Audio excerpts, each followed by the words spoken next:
Welcome back, everyone. We're back on YouTube and LinkedIn with another episode of our Top Innovator Series. This is where we dive into game-changing leadership strategies, and of course, we hear from the brilliant minds behind them. My name is Josef Martens, and I'm delighted to introduce our guest today. With us today is Mikkel Finsen. Mikkel is the CTO and CISO with Open Door Family Medical Center in Ossining, New York. He's been a tech executive with other organizations before, and today we're thrilled to have him with us. Mikkel, it's an absolute pleasure to have you here in this conversation. Many thanks, Joseph. Mikkel, you're clearly successful as a leader of tech organizations, of tech teams. I'd love to hear from you when you look at your own journey, when you reflect on how you got to where you are today. What do you think are the reasons that got you to the success that you've had? The main reason behind, I guess, my success, if you want to put it like that, is I was in the right place at the right time, and I took the opportunities as they came up, and I didn't say no. I took every opportunity and every project that I got to and embraced it and ran with it, and I think that meant that people saw me, and I got promoted, and I got involved in other projects, and that's how my journey started back in the day. So, taking these opportunities, I imagine, sometimes has some risk in it. Is that fair to say? Or was it always clear to you that there's just one choice here and that's the choice I need to take? Or were there any risks or Well, any there's doubt? always risks Mhm. associated with projects, especially large projects that impact the entire organization. And so, but if you have the support of your superior, your manager, then I think it makes it a lot easier. If you have the openness to sit down and listen to what the requirements and objectives are and understand it a bit better and interrogate the project sponsor, then I think it becomes more successful. Don't be afraid of asking questions effectively. Otherwise, you might run down the wrong path. And I've always been fairly open and direct both with my supervisor and my staff, and asking the questions to clarify any questions Yeah. that I might have had. In terms of the leadership journey, were there surprises for you? Like, was there a situation where you thought, I know what I'm stepping into, as you took one of those chances? And then when you were there, you suddenly realized, oh, this is completely different what I imagined, one way better or worse, whatever it may be, any kind of surprise that was there. No, I think the biggest challenge for me was always taking on very technical staff or teams, and because they some of them might have a different personalities, and I think that's been the Right. biggest challenge over the years, to manage different personalities, even different ages, especially staff that might be Mm. older than yourself. Sometimes they might not have the respect, or might not want to listen to you, and Mm. figuring out how do we get that communication going, and go down the same path. So Techni project-wise, I was never really concerned, with the responsibilities or the direction of a project or the team. It was more around the individuals in the team that became a little bit of a challenge at times. But within the first few weeks, within the first few months, you learn more about the people, and you sit down and talk to them. And again, communication is essential to any team management. Yeah, you mentioned communication. What other tools did you find helpful there? So you had these challenges there, age related or with other personalities. Do you have a go-to tool set for that, or how do you handle that typically? No, no, I do not have a tool set for those conversations. It's more around setting up a an open door, approach, Mm. where we say, "Oh, let's sit down and talk about things. I want to hear your opinions and directions and thoughts." We also have to remember we hire technical staff because we need that technical skill set. So Mm. it's not for me to know the ins and out of these technologies we manage. It's to manage the people that are supporting them, and then Mm. um, leaning on them to say, well, would you like to do in this situation? What can we do, and how do we address this?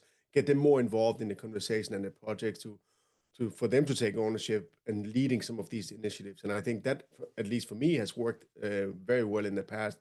Leveraging their skills and experiences, and for them to see I'm not here to crack the whip and be the nasty leader in the corner, but to actually involve them in the planning and execution of projects. And when we complete a project, it's a reward for the entire team, not just for me. You just had an interesting reframing there. You said, we don't manage the technology, we manage the people who manage technology. And I thought that was a neat way of reframing it.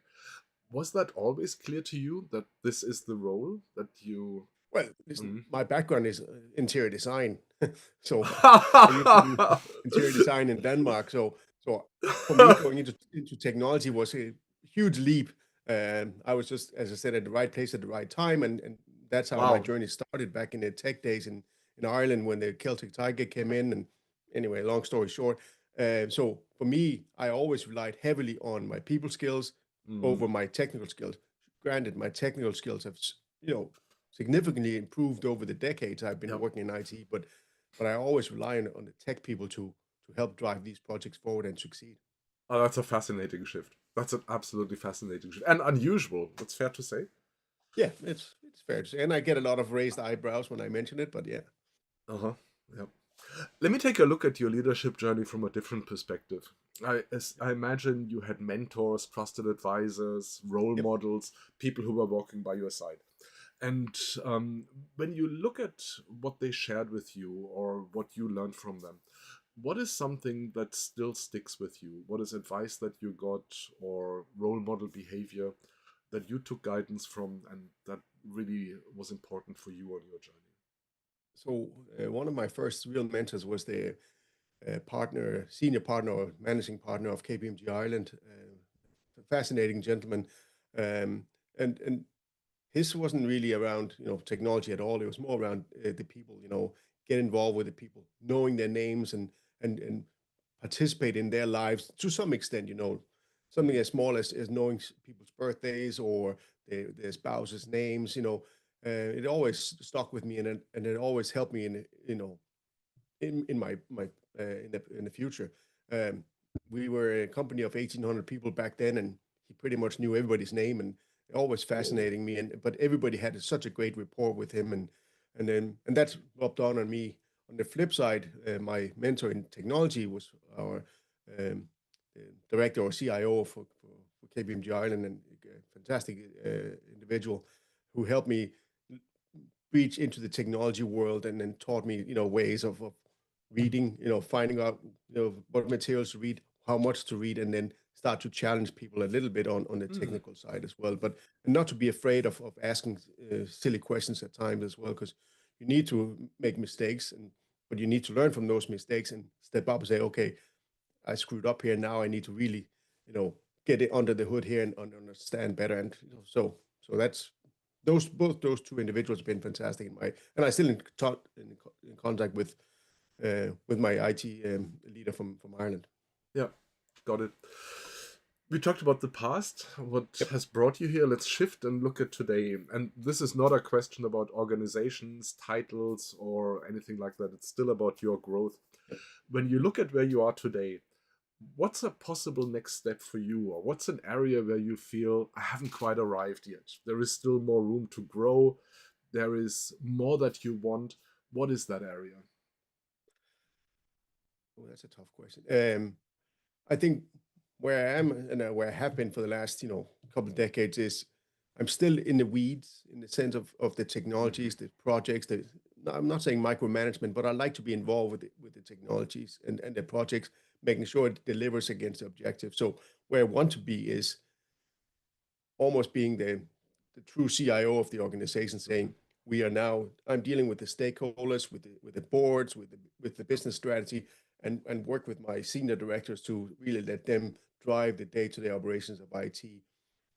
Trust them more, Yeah. let them run it, and then meet with them on a weekly or bi-weekly basis to get updates. But me focusing more on the business side, help how we can grow the organization outside of IT.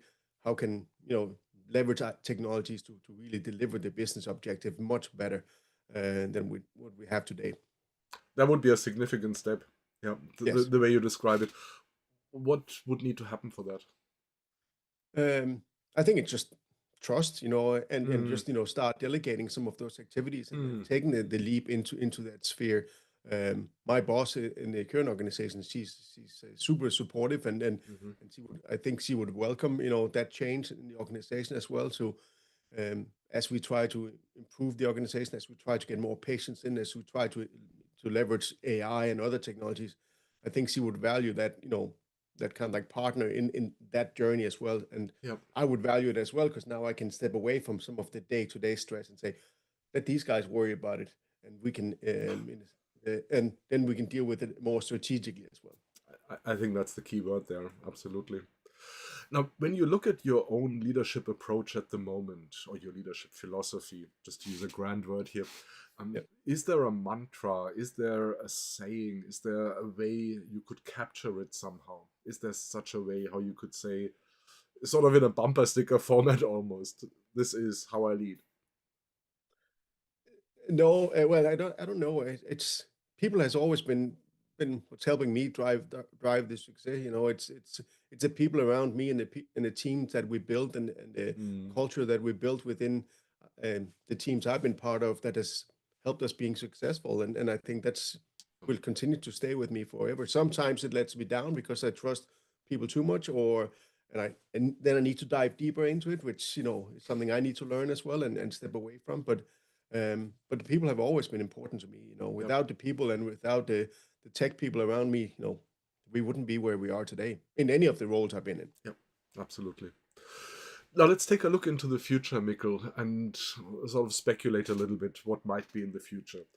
AI is a topic everywhere. It's also a topic in leadership, no question. But let's make it a bit more concrete. When you think of leadership maybe in 5 years or 10 years, not technology, but leadership, what do you think will be different then? I think the governance and the compliance, is, because I'm in healthcare, it's certainly going to be significantly different in the next even 12 months to 24 months. And I think we need to have a stronger hand on how to manage the compliance and the technologies that we deploy to support AI. But we also need to help people be successful with the tools they have, and teach them how to use these AI tools ethically correct. And the reason I say it is because AI is in everything we do, and my fear is, and I see it today, is people use AI everywhere, even at Yep, work.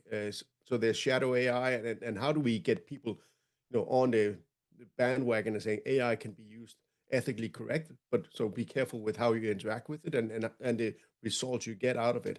And I think that's going to be, at least, let's say, for us, and for the next 12 to 24 months, is going to be vital for our success as well. yeah. And the answer to that is evolving probably. I'm not sure we have arrived at the final No. answer for that yet. Is that fair to say? Yeah, Yeah, mm, and I've said, it's just like cybersecurity still mm, is a very big threat. It's something we need to continue to be at the forefront at. We've been slow at the adoption of AI because I'm hesitant, because I'm concerned about generative AI piece, and how that could potentially impact to legal cases against us in case we do go down a malpractice because somebody trusted AI yeah. completely and gave a prescription or some treatment plan, and that fears me. So that's why I'm trying to drive that with the business to go forward. As we say, AI is a business-driven thing, not a technology-driven Yeah, thing. yeah, and like you say, it's especially true in compliance-driven fields. I have a lot of insight into the finance sector as well, and there is also a lot of, not reluctance, but maybe more caution Yeah. than in other fields to step into that for myriad of reasons. Yeah, and I know Elon Musk is saying, we're not going to need, 90% of our jobs in 5 years, and everybody's going to be redundant. But, I still don't necessarily buy into that mantra, especially from a healthcare perspective. AI can be a fantastic tool for us, but there's still a lot of human interactions and validation that needs to take place Yeah, for medical treatments. yeah. Where do you find AI most helpful at the moment in your leadership, in the work that you do? And again, I'm not asking about corporate information there, but for you personally, Yeah. where do you find it most helpful? No, it's to validate and Mm, to, should I say, fast track some of the projects we have, mm, or the conversations we have. To It's so handy just to type it to an AI agent and ask questions, and and gradually drive it down a little bit further, and help with let's say, articulating a policy or document, or yeah, even something as simple as an RFP, and some day-to-day activities. But now we're also seeing a lot more help within our ticketing system, within our perimeter defenses. So I think helping my team get some of these mundane activities out of their day-to-day lives, so they can focus on cool projects and fun projects, and let AI sit in the background and help them manage yeah. the threats more. Yeah, I like that, because another topic related to AI is, of course, to get our teams to buy into it. My Yeah, experience is also that the level of buy-in or willingness to adapt also varies a lot depending on how concerned people are about AI yeah. relative to their own position. So that's another tricky area to navigate somehow. Let me ask you a last question, Mikkel, and then we're going to land the plane. When you look at tech leadership in general, based on what you see in other organizations as well, when you talk at conferences or what you see out there, if you could give them some advice, if you could change something about how most tech leaders lead, let's say you have a magic wand and you can make one thing different, or there's one thing that you could change somehow. What change would you make in tech leadership today? Wow, it's very difficult to answer that question truthfully because each organization and each leader have different priorities and strategies they need to Mhm. deliver. So for me to say magic wand, now we're all going to focus on people only, and we're going to drive, technologies and projects Yeah. forward with, the right skill set is it varies. Like if you look at my organization, we are very lean. We run IT and then we deliver projects.